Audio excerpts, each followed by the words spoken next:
Om Swastiastu.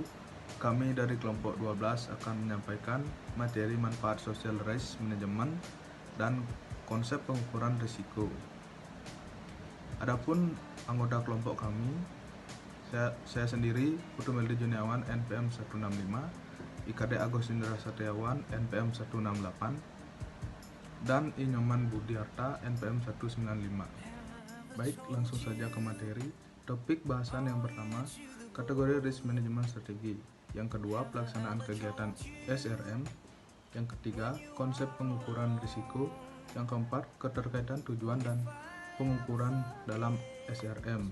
Kategori yang pertama, risk management strategi. Manajemen risiko adalah suatu pendekatan terstruktur atau metodologi dengan pengelolaan ketidakpastian yang berkaitan dengan ancaman, suatu rangkaian aktivitas manusia termasuk penilaian risiko, pengembangan strategi untuk pengelolaannya, dan mitigasi risiko dengan menggunakan pemberdayaan atau pengelolaan sumber daya. Kategori risk management strategi dibagi menjadi 3 bagian, yaitu yang pertama, high risk adalah risiko yang terjadi ketika produk mengalami kenaikan harga bahan baku atau keterlambatan pengiriman bahan baku itu sendiri.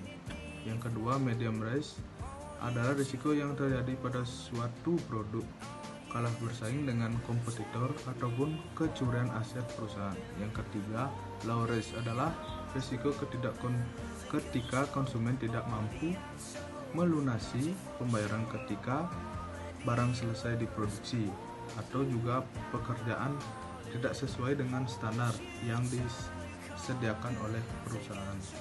Selanjutnya, pelaksanaan kegiatan SRM.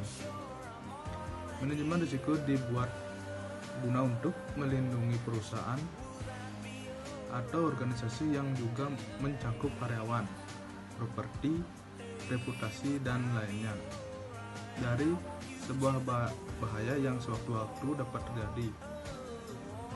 Dapat kita ketahui bahwa tidak semua risiko dapat dihilangkan atau dihindari. Oleh karena itu, diperlukan tindakan-tindakan pencegahan atau tindakan menghadapi risiko yang telah teridentifikasi tersebut. Baik, selanjutnya akan dilanjutkan oleh teman saya. Baik, di sini saya akan melanjutkan presentasi dari teman saya. Selanjutnya itu adalah konsep pengukuran risiko.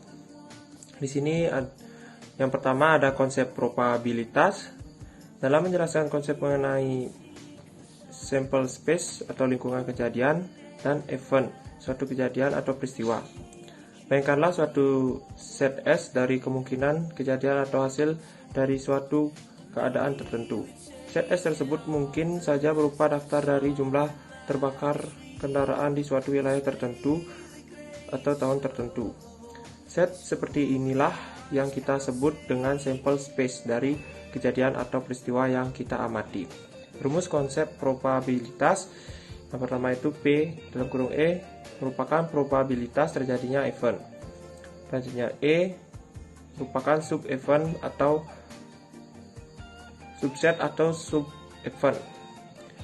Selanjutnya S sample space atau set. Selanjutnya W bobot dari masing-masing event. Selanjutnya nasional risiko diukur berdasarkan nilai exposure. Contoh pengukuran risiko kredit dengan metode nasional. Jika perusahaan meminjamkan uang kepada pihak lain senilai 2 miliar, misalnya risiko kredit berdasarkan pendekatan nasional adalah 2 miliar. Selanjutnya, sensitivitas risiko diukur berdasarkan seberapa sensitif suatu ekspor terhadap perubahan faktor penentu. Sensitivitas risiko diukur berdasarkan seberapa sensitif suatu ekspor terhadap perubahan faktor tertentu. Contoh paling populer adalah risiko aset keuangan atau sekuritas yang diukur berdasarkan sensitivitas tingkat pengambilan atau return aset yang bersangkutan terhadap perubahan tingkat pengembalian pasar. Selanjutnya, volatilitas risiko diukur berdasarkan seberapa besar nilai exposure berfluktuasi. Volatilitas risiko diukur berdasarkan seberapa besar nilai eksposur berfungsi.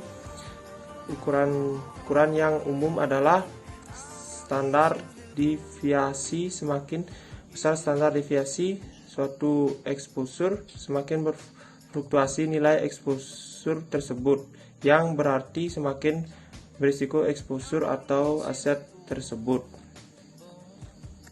Selanjutnya pendekatan VAR atau Value at Risk. Pendekatan VAR atau Value at Risk, risiko diukur berdasarkan kerugian maksimum yang biasa terjadi pada suatu aset atau investasi selama periode tertentu dengan tingkat keyakinan atau level of confidence tertentu. Selanjutnya matriks frekuensi dan signifikasi risiko. Matriks frekuensi dan signifikasi risiko teknik pengukuran yang cukup sederhana atau tidak terlalu melibatkan kuantifikasi yang rumit adalah mengelompokkan risiko berdasarkan dua dimensi yang frekuensi dan signifikan. Ada dua hal dalam proses tersebut, yaitu sebagai berikut. Yang pertama, mengembangkan standar risiko diidentifikasi. Yang kedua, example teknik pengukuran berada tingkat kecanggihannya. Baik, selanjutnya dilanjutkan oleh teman saya. Perkenalkan, nama saya Yuman Budiarta, NPM 195. Di sini saya akan melanjutkan presentasi dari teman saya. Selanjutnya ada pendekatan VAR, Value at Risk. Pendekatan VAR atau Value at Risk, risiko diukur berdasarkan kerugian maksimum yang biasa terjadi pada suatu aset atau investasi selama periode tertentu dengan tingkat keyakinan atau level of confidence tertentu. Yang selanjutnya ada matriks frekuensi dan signifikansi risiko. Matriks frekuensi dan signifikansi risiko teknik pengukuran yang cukup sederhana atau tidak terlalu melibatkan kuantifikasi yang rumit adalah mengelompokkan risiko berdasarkan dua dimensi, yaitu frekuensi dan signifikansi. Ada dua hal dalam proses tersebut, yaitu sebagai berikut. Yang pertama, mengembangkan standar risiko diidentifikasi. Yang kedua, example teknik pengukuran berbeda tingkat kecanggihannya. Selanjutnya ada konsep probabilitas atau kemungkinan. Pengukuran kerugian menyangkut kemungkinan probabilitas dari kerugian potensial. Dalam mengukur risiko, manajer risiko harus memahami konsep probabilitas tersebut sehingga strategi yang diterapkan akan tepat. Secara umum, probabilitas adalah kesempatan atau kemungkinan terjadinya suatu kejadian atau kemungkinan jangka panjang terjadinya sesuatu. Aksioma definisi probabilitas. Probabilitas adalah suatu nilai atau rangka yang besarnya berkisar antara 0 sampai 1 yang diberikan pada tiap-tiap event. Jumlah hasil keseluruhan probabilitas dari event-event yang saling pilah dalam sampel space adalah 1. Probabilitas suatu yang terdiri atas sekelompok event yang paling pilah dalam suatu set merupakan hasil penjumlahan dan tiap-tiap probabilitas yang terpisah. Jadi ada nilai harapan atau expected value. Expected value dari suatu sistem dapat ditentukan dengan membuat tabel untuk hasil-hasil yang mungkin diperoleh dari menilai masing-masing hasil berdasarkan probabilitasnya. Dengan menjumlahkan masing-masing event akan diperoleh expected value-nya. Keterkaitan tujuan dan pengukuran dalam SRM. Ada dua keterkaitan tujuan dan pengukuran dalam SRM. Yang pertama, untuk menentukan kepentingan relatif dari suatu risiko yang dihadapi.